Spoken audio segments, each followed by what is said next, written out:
everybody. Welcome to Meet the Truth podcast. I'm your host, Aaliyah English, and today, as our guest, we have Mr. Tony Stewart, a man who completely turned his life around back in 2019. He was overweight, in chronic pain, and starting down pre-diabetes even in his early 40s. But fast forward to now, Tony's in the best shape of his life, and he's coaching others to reclaim their health. Tony, welcome to the podcast.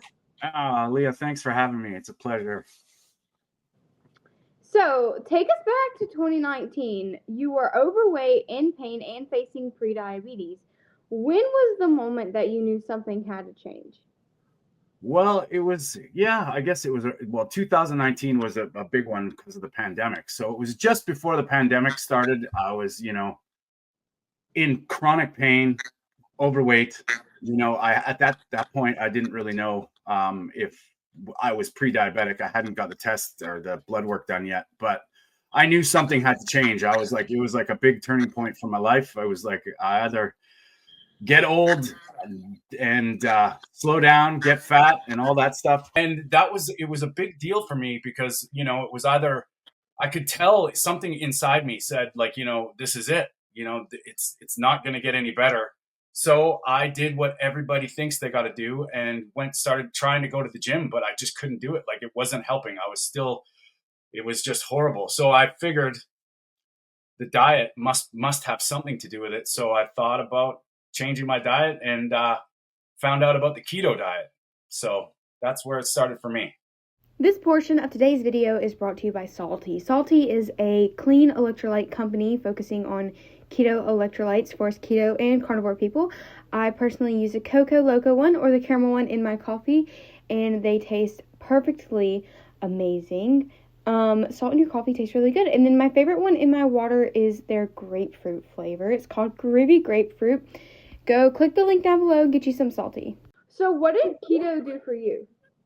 Well, firstly, when I met somebody who was trying to explain to me what it was about two fuel sources and how we can burn fat for energy, and I've been like a pretty rebellious guy my whole life, so it sounded pretty rebellious at the start. I was like, interesting. So I did a bad keto diet. Like it was dirty keto, to say the least. And the one thing that I did notice right away was energy, and my pain started to go away, which happened very quickly. And it was something that was like, a light bulb went off, and I said, there's something to this.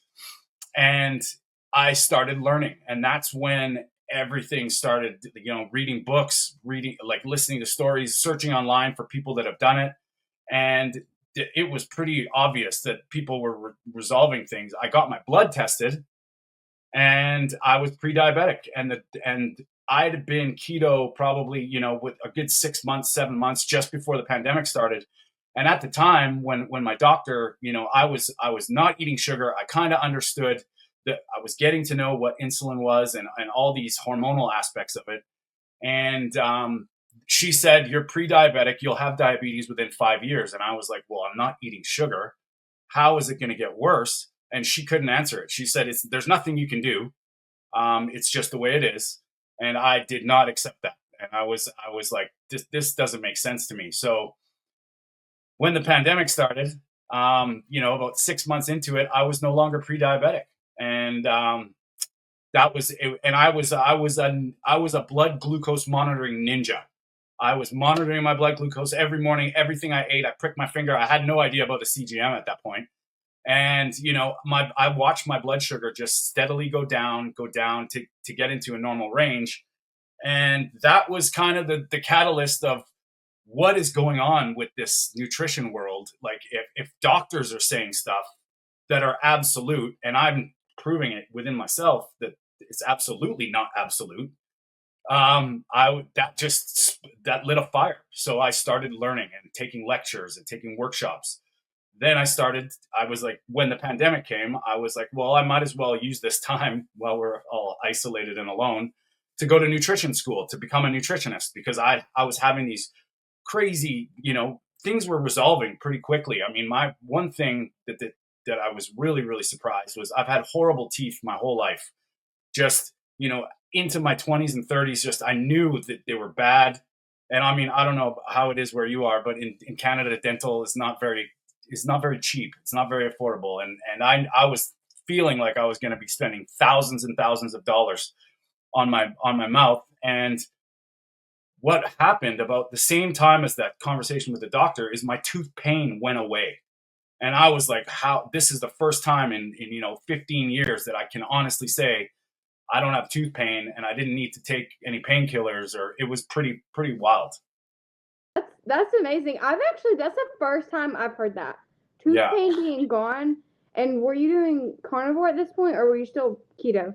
I was like, it's kind of hard to remember when I went, but what happened was, I when I started nutrition, like studying to be a nutritionist, I had a conversation with the dean, and I mentioned to her that I was keto, and she said, "Well, the course isn't really keto; it's sort of, but just go through." And I realize now it was kind of a sales call, not so much of a health call, and so I started studying, and the first part of it was good. It was all basically you know just the dynamics of nutrition, what it was, and it sort of made sense, but then it started not to. And I was at this crossroads where I was low carb for now probably a year and a half, almost two, and I was like, well, I was still under the impression that vegetarian and vegan is health.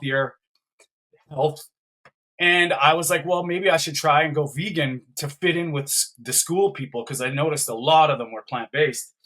And it was light bulb moment again, where I was like, wait a minute here, let's look, like we've been doing such a good job. Let's put it all on the table and make a decision.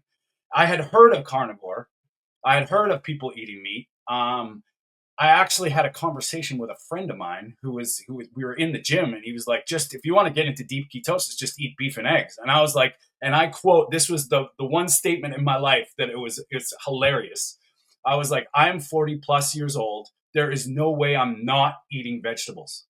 And so that sort of was something in my mind. But anyway, I put it all on the table, and I was like, man, carnivore makes way more sense. So my rebellious side decided to go carnivore, and I said I would try it for 30 days. And this that 30 days was over 4.5 years ago. So and everything changed within that 30 days. Everything that was leading up to it, the pain and the thing, like, man, my body responded like wildfire. My dandruff went away, my skin tags started going away, and this was within a month. And then my toenail fungus. I have a list of countless things that resolved. I wasn't cold anymore. I wasn't hot. I wasn't sweating. It was wild. And that's something that I encourage like new carnivores to do, is make sure you keep track of your wins, of the things that are happening, because it's mind blowing how many things. So that was it. I was like, and that began my battle with school. I was feeling all these magical things happening to me, and I was in the forums and chatting with people, and they're like, "You're crazy! Like, that's so stupid. You're gonna die of a heart attack." And I'm like, "How is it possible that all these things are resolving in my body, but I'm going to be dying faster?" That didn't make sense to me. So I went through school as a carnivore, and I was reading all their garbage about, little and often calories and incomplete protein and plant based. And it was exactly the opposite of what I was doing. But yet all the stuff that they say would happen was happening to me. I was resolving gut issues. I was insomniac. I was sleeping like a baby. All this stuff happened, and I was the crazy one. So it led me to, yeah, just sticking with it. And man, it's been 4.5 plus years now, and it's kind of hard to say that it was wrong. Yeah. So on your website, you have what you call a foundational health system where you have 5 pillars: Yes. eat, sleep, move, breathe, and love. So you want to kind of talk us how you came about these pillars? Well, I was listening to a OBGYN, Jamie Seaman, and she mentioned the pillars of health. And as people around the carnivore community, they call it the carnivore clarity. As my brain started working, as I was a sponge for all this knowledge, I realized that like all these things that we must do don't make sense. the things that we must do are the five pillars, if you will, of the foundations: eat, sleep, breathe, move, love. And we all have to do those. So the funny thing is they all intertwine with each other. And I felt that I'd got the diet part right. Like what you eat matters. If you want to sleep better, you need to eat better. If you want to move better, you need to eat better. And they're all sort of intertwined. And then the love factor is starts with yourself.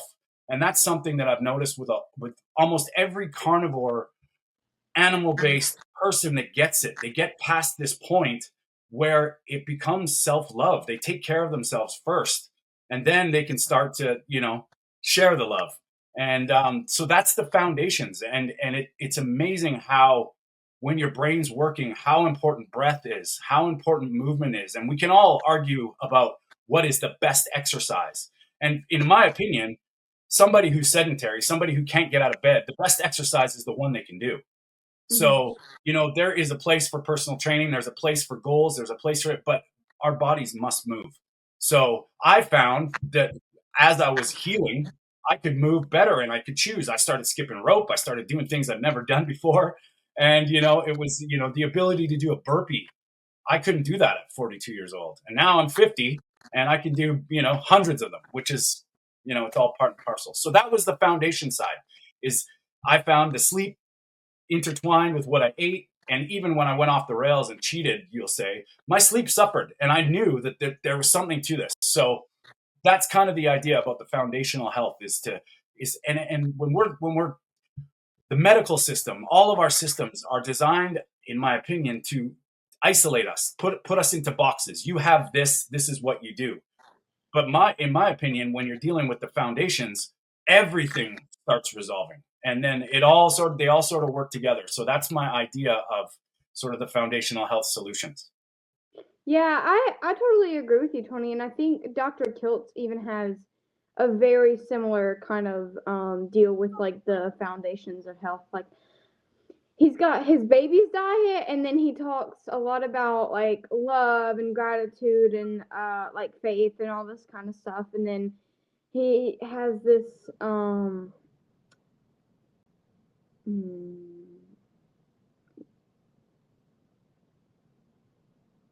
I don't know.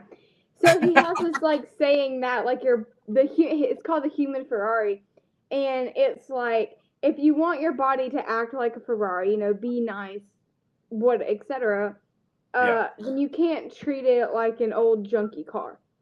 exactly. You gotta put the premium fuel in there and all this kind of stuff. And he's absolutely right. If we want to be the best versions of ourselves, the best version we can be, then we can't treat ourselves like crap. Exactly. Yeah. That's a big thing, right? Like, I mean, if you look at, just even in an engine in a car, or any of the lubricants or any of the liquids that the car needs, you have to keep taking care of it. And if you put in the wrong one, what happens? Well, you break down. And it's I don't mean to say that the human body is a car, but it's a great analogy. I mean, I'm a big fan of Dr. Kiltz as well, because it just makes sense. Yeah, I love Dr. Kiltz. He's so great. I know you're in Canada, but are you coming to Meat Stock or Hack Your Health?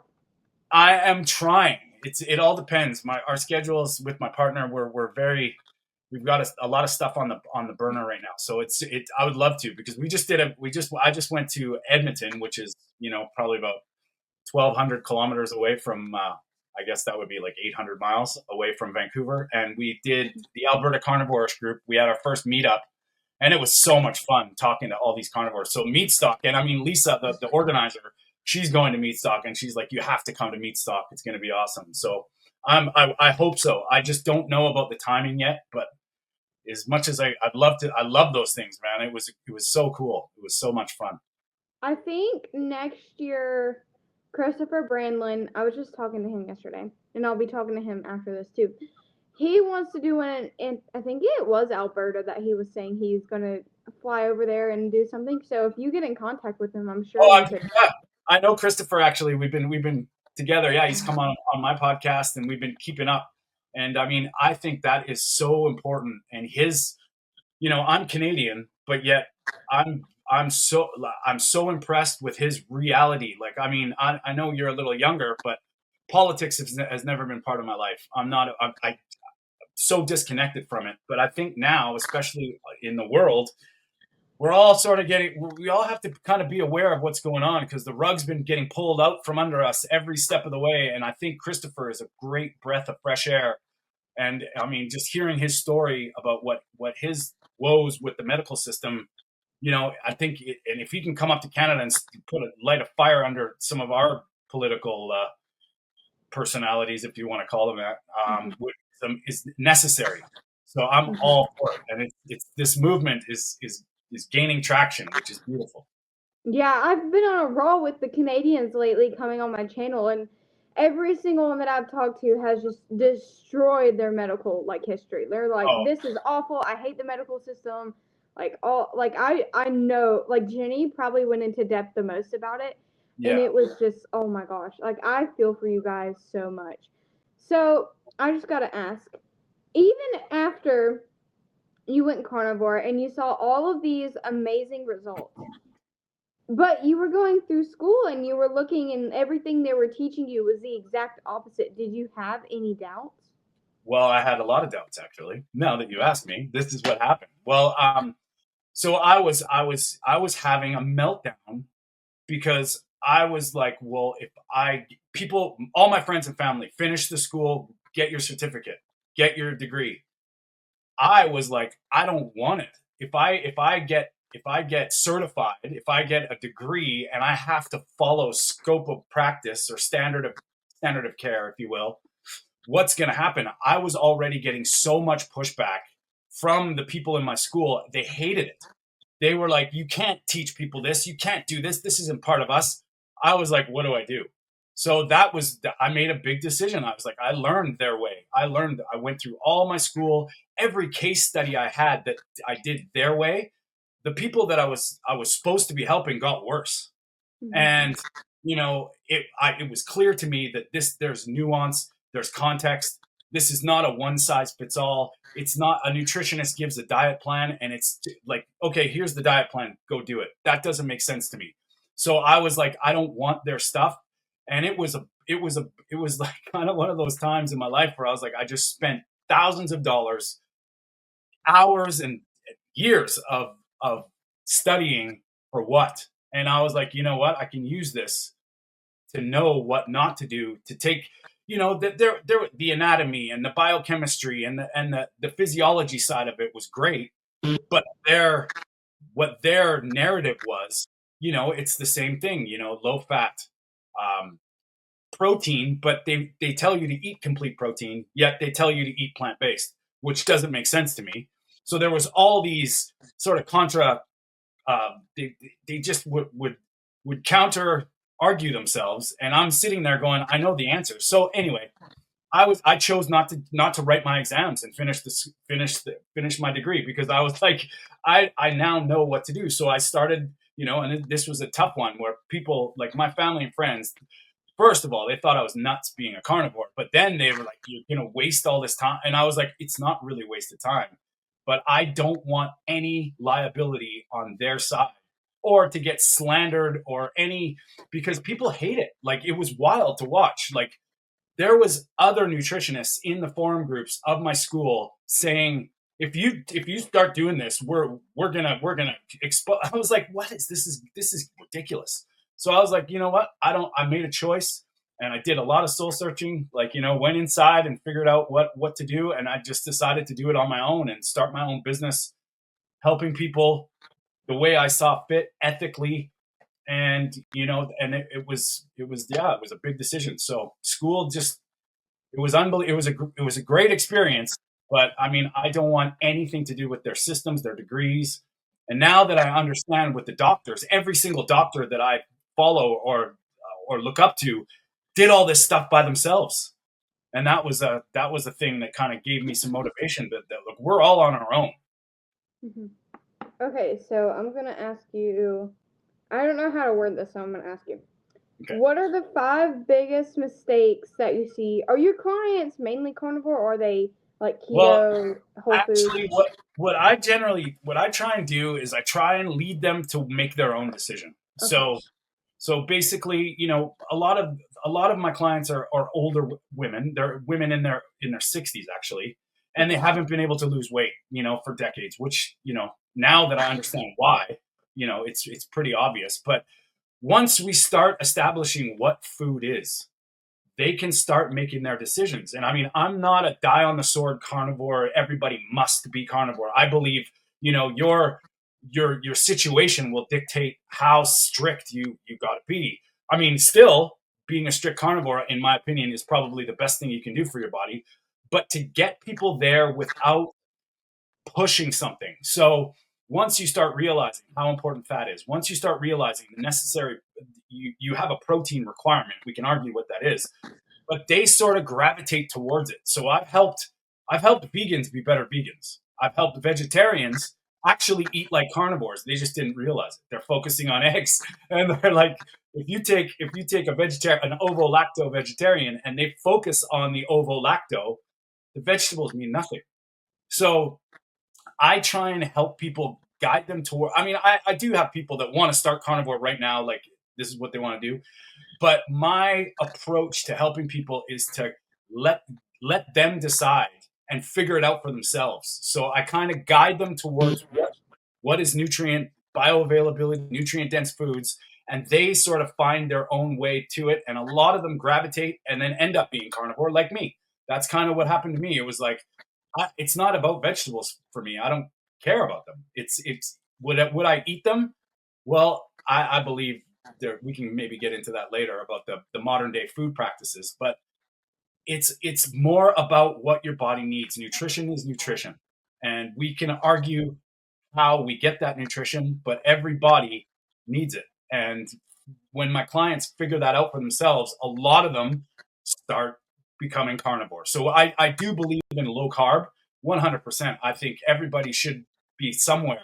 The carb dial will be a spectrum, it will be a knob, but letting them figure that out for themselves. And once you feel it, and I know from your story as well, is when you feel something, nobody can tell you that it's wrong. I mean, you just know it in your bones. And that's that thing that I try and help people to achieve is, do we all have to be perfect? Some of us, unfortunately, I think do. But for the people that are trying to figure this out, to just hammer them, say, I mean, I'm sure you've seen it. As soon as you say you eat meat and you eat meat, fish, and eggs and lots of fat, people go like, "Oh, you're gonna die," but yet you're eating McDonald's, Doritos, and Coke for your whole life, and no one says anything about it. So that's kind of my idea, anyway. Well, Courtney Luna once said on my podcast, they're typing these hate comments with Cheeto dust on their fingers. Yes, And exactly. she made me cackle so hard over that. Okay. What are the 5 biggest mistakes you see new carnivores make? Number one, they don't give it enough time. That's probably the biggest thing is, everybody is different, everybody's context is different, and I think people get into this, like, I mean, I said to myself I'm going to start it for 30 days, and kind of I had the because of I was low carb for quite a while, I kind of was on that path already. But I think a lot of people that switch over, they get scared from, like, whatever you want to call it, the keto flu or mad diarrhea, and it scares them right out of the whole process. And I think that's the biggest thing is people, everybody's context and their physical, where they're at, is different. And I think underestimating the healing factor. And I mean, everybody that comes to me for weight loss ends up healing something, and that was it. It changes. So the weight loss might have been the catalyst, but it's actually, reversing glaucoma, and then all of a sudden your PCOS goes away, or these things that weren't even under the radar. Sometimes I didn't even know, but they tell me later. And I think that's the biggest one. That's number one, is too much time. Number two is probably getting over the fear of fat. I think this programming is so deep, and we've been like, I know you're younger and you've come to this light in beautiful timing, Aaliyah, but a lot of us all our lives, like I remember in the 80s when I was just a kid, I remember the switch to low fat. I remember because I couldn't understand it. I was drinking 2% milk, and now all of a sudden skim milk. And then it was like, margarine in the fridge. And I remember this happening. And I think that's that fat phobia.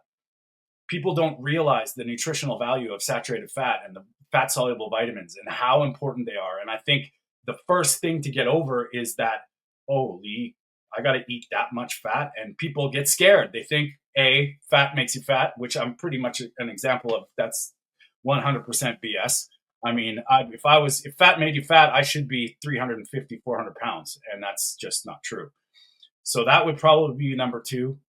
Number three is not prioritizing protein. Like we have, it's kind of ties into the fat thing, but we have this idea about eating less. And I think when your body's getting nourished, we don't know.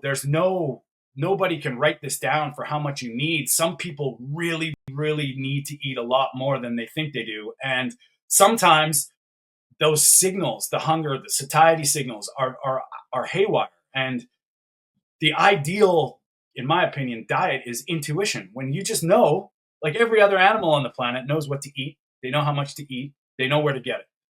We have this idea that we have to eat this much and this is what you do. And I think once you get into the intuition side, your body, you can feel hunger better. You can feel satiety better. And you'll gravitate towards what you need as long as you're prioritizing protein and filling up with fat. I think Ben Bickman said it best, is that's the 1, 2, 3. Prioritize protein, don't fear, and fill up with fat. And then carbohydrates are, like I said, that knob. Control your carbohydrates.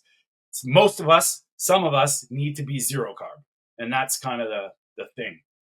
And another thing that I would say is when your body's adjusting, make sure that you're not stopping out of fear, out of like the adjustment phase. When you're converting, when you're getting fat adapted, when you're getting nourished, all of a sudden our subconscious programming kicks in, and it's like and we panic. And I think there's a lot of people get into the electrolyte problems. A lot of people get into the like cramping and diet, and it's all very nuanced. Like everybody seems to have at different stages. I mean, I was coming back from Alberta just last weekend. We went there in a day because it's only an hour flight. So we woke up really early, flew to Edmonton, had the meet up all day, and then flew home, and we were back by about 11 o'clock at night. Well, I had cramps that night. I haven't had cramps for, 3 years. But I knew that it was something to do with my electrolytes, and they were ferocious. They came out of nowhere. But I was like, okay, well, let's look at it logically. I was traveling all day, probably nowhere near the hydration I would normally be. Maybe a little bit of stress, whatever it is, altitude. So it was like that makes sense. But I think a lot of people, they get these things happen and it scares them into going back. And what I will say is a lot of times, what do you think happens when your Ferrari is run on Honda stuff? Well, your body's it needs to acclimatize. So I think that's a big one. Where were we at? Was that 3 or 4? 4. Okay. And then the fifth one kind of ties into that too, is don't worry about the small things. Like people start to worry about what they're missing out on. And I think the most important thing is to look forward and understand that when you get there, it is magic. And if there's anything I've learned from talking to hundreds of carnivores, doing podcasts like this, every carnivore, everybody has the ones that last and that get it. It's a mindset shift. And that's the thing that you want. When you realize your body is loving it, there is the thing that goes off in your brain. There's a thing that your body, and it's just a knowing. And that's where that's the next level. And to get there, everybody stops too early. Because some people see it online, and I love our community. I love the people that we talk to. But I think from somebody that's trying to get into it, they see all this glory, but they don't realize the work. And once you get to that mindset shift, you're in, and nothing will change your mind. And I think that's the difference between us that do this for long enough to know that carnivore clarity, if you will. And that's a big thing that I think a lot of people, they get disenchanted by somebody's success when it's not them. So, if you're 500 pounds, you're going to lose weight very fast. If you're 150 pounds and you just want to slim down, well, it's going to be a different play. So I see a lot of people saying, well, I didn't lose any weight. I've only been a carnivore for 3 weeks. It's like, holy cow, you need to give it some time. So I'm sure you have a lot of clients who come to you and, they're willing to try carnivore or, eat more meat, eat more fat. And I bet every single one of them has the same question. What about my cholesterol? And I know as a coach, not as a medical professional, you can't tell them, don't worry, this is fine. You do have to say like other legal stuff. But what do you tell your clients? Well, that's why I think, when you get into the coaching, you have to, like, in my opinion, like, it's a process. I don't take clients for a month. Usually it's a program, and I put it on them to say, like, this is a very slow process. This is a work in progress. We're going to have to, like, sort of reinvent your own wheel. And cholesterol, yes, it's always that dog that won't die. But once you start explaining and actually you letting them figure it out, when you can explain, like, what is cholesterol, first of all. If doctors can't even tell you what it is, it's not LDL, it's not HDL, it's the molecule that's inside that, or one of the molecules inside that carries it. People start to go, oh, okay. And then when you can use history to sort of see how, with the Ansel Keys bullshit and all that stuff that was, flat out fraudulent, you can start to get them to become confident. And like with me, when I said, like, all this magical things are happening, and I was a perfect example. My LDL was through the roof, my HDL was through the roof, and my triglycerides were rock bottom. When you look at history and you look at your body's healing state, and then you explain to them what actual cholesterol is and how necessary it is for vital functions. If you don't have it, you're dead in 2 minutes. And you realize, and you tell them that, cholesterol, you actually make your own cholesterol for the most part, 85 to 90%, whatever it is. They'll start to come around to trusting you. And I never say, don't just take my word for it. If you're really concerned about your cholesterol, learn about it. Learn put it all on the paper, take notes, listen to people, read books, and come up with it. Because once you see it, you can't unsee it. And it's so clear that this has been a push for drugs and some kind of boogeyman, which was obviously fat. And that's the thing that I help people with, is trying to, like I said, get people to figure it out for themselves. Because I don't say, take my word for it. I encourage every single one of my clients to question me. I'm like, that's where, that's when the wisdom happens, and you can, then we can talk about it. So, but it's unbelievable how many times people get freaked out about cholesterol. And it was designed, now that I see it, it was a narrative, and it was designed specifically for something. That whole thing doesn't make a lick of sense when you actually understand the body, biochemistry, physiology, and it just dies. But unfortunately, we're all stuck with this. And I don't think it's going to end anytime soon. I think it seems like every time somebody comes up with something, they push back harder, and it's just, I think that's a pharmaceutical conundrum that people have to deal with.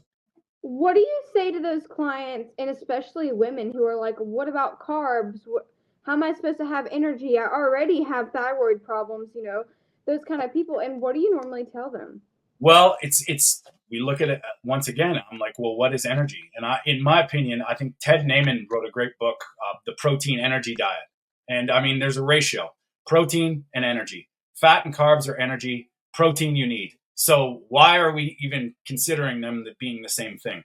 And that's the start of it. So when you realize that carbs are quick energy, and I'm not saying people, like, there's a lot of people out there that carb cycle, that use it. I believe that if you're in a high performance athlete, or for some specific thing, and you can use them as a tool, hey, if it works for you. But when I'm talking to sedentary people, or people that aren't athletes, we look at fuel and you see what the difference is. And if you're not using your carbohydrates, if you're not, they build up, and then I explain insulin. So that's why my program is 6 months to a year, because we have to get into the weeds with insulin. They have to understand, and the insulin affecting all the other hormones.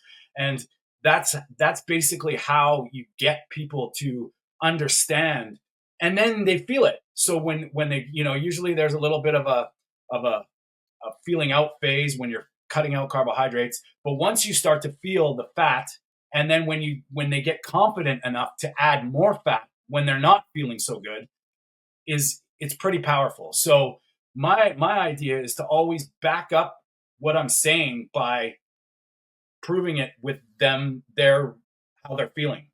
So and like I said, it's back into that not fearing fat. And once you understand, you put it all on the table for them. Fat soluble vitamins, omega fatty acids, these are essential for us. What does sugar, carbohydrates bring? Nothing. It brings glucose, but we can make it. And once you start reassuring them through, just look it up.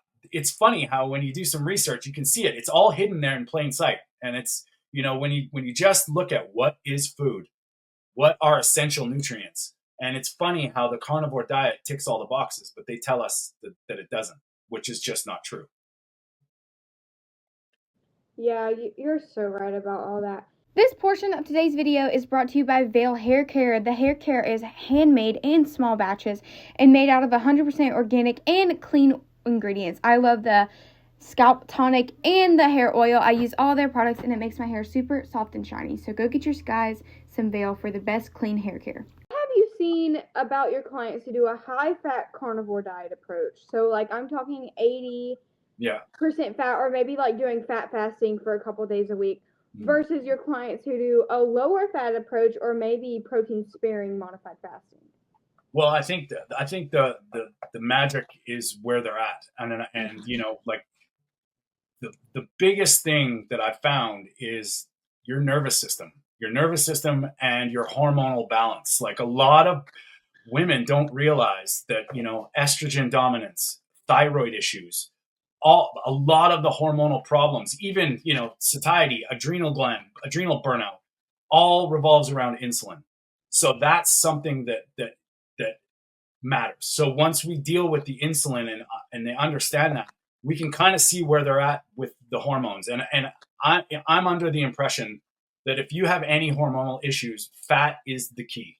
So that's where, you would be increasing your fat to a point where once we get you off the fear of fat, that can be a beautiful thing. And I mean, I don't know if you've noticed this, but a lot of people freak out when you say you eat butter. But when they start gravitating towards this way of eating, the butter becomes that leverage, that switch. If you want to add more fat, you add a few tablespoons of butter, and it can be glorious. Now, if somebody's already fat adapted and they're metabolically, well, we'll call it flexible, but their metabolism's under control, that's when you can start playing around with protein to fat ratio. And you can play around with, and in my opinion, it's always, unless you're doing for a specific goal, training for something, or you're doing some kind of thing, it's always intuition. So that's when we start playing around with the macros. But in order to get to that point where you're playing around with the protein to fat ratio, you have to have a good metabolism. You have to understand your body, and the nervous system plays a huge part in that, because I find with a lot of people that are really stressed, or they're carrying stuff around their midsection, that nervous system is the key, because it's almost like a switch. As soon as their body's safe, and as soon as that healing is able to take place, the fat can go up or down based on the person. So I think that is the magic ratio, but I think very nuanced to everybody's specific needs. Yeah, I agree with you. So I have one last question for you today. For somebody watching this video right now, and they maybe feel stuck, unhealthy, not happy in their body, or maybe even hopeless, what are the first steps that they can take today to start rewriting their story and reverse their health? Well, start learning about your body. Just really, really be honest with yourself and understand that we've been lied to. It's obvious, it's clear.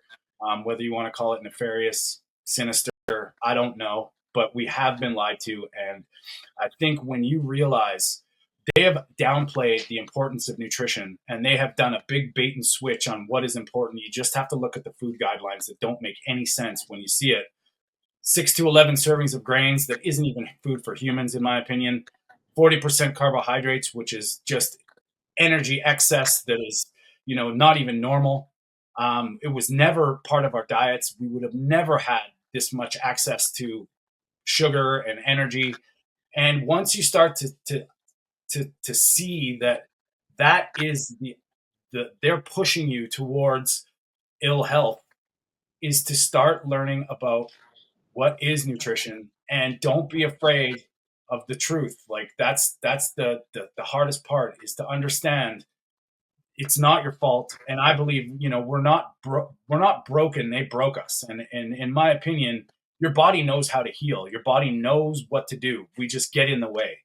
And once you can sort of separate yourself from the experts and the bullshit, the dogma, you can start to really hone into what makes your body feel good. And nutrition is nutrition, and what you do to your body, food affects everything.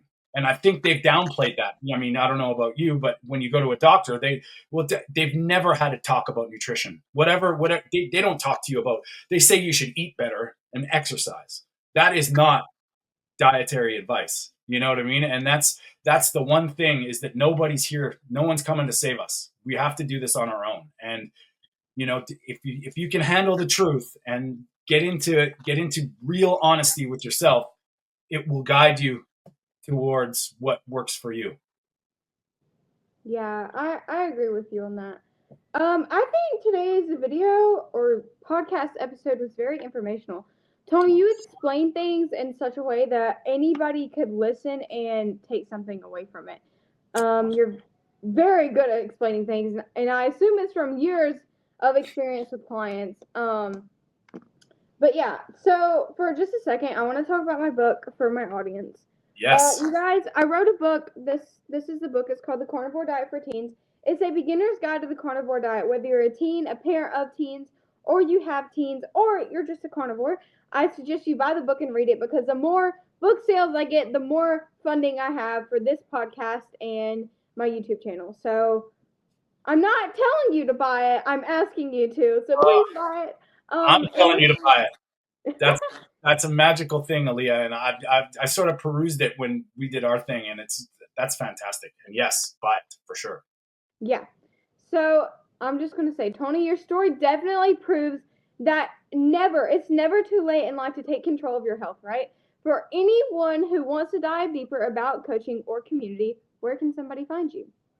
Well, they can find me at TonyStewartCoaching.com. I will encourage it. It's worth, like, my idea about coaches. There's a lot of us, and if you resonate with me, if you need help, book a call. Just talk to me. TonyStewartCoaching.com, and I'm all over social media. I know my social media is a little bit. I've been known to go on a little bit of a rant and tirade on my Instagram, but you can find me on Tony_Food for Thought. And our YouTube, our podcast is The Meat of the Matter. We're live every Sunday on YouTube and Instagram. It's an interactive, people ask questions and come on, and I'm host. I do it with a carnivore from Ireland and a carnivore from Holland, Peter and Mark. They're great. And I just want to say something, Aaliyah. Like, I'm so impressed and proud of you for taking this on, and your story is so important for other people, other kids, other humans out there. And what you're doing, we have your back, and we love it. And I would suggest everybody, if you're read that book, it's great. It is free to download on Kindle. So if you have Kindle Unlimited, it's free to download on Kindle. And just one more thing, if you don't mind, I just want to say to all the guys out there, if you're listening to Aaliyah and you're her age, I want you to have some grace for the women in our lives because, I know Aaliyah's story with the hormones and the endometriosis. My partner suffers with endometriosis. She's on her way to healing, but it's taken a little bit more time. She's a little bit older. But guys, we need to take care of our women. We need to love them, respect them, and cherish them.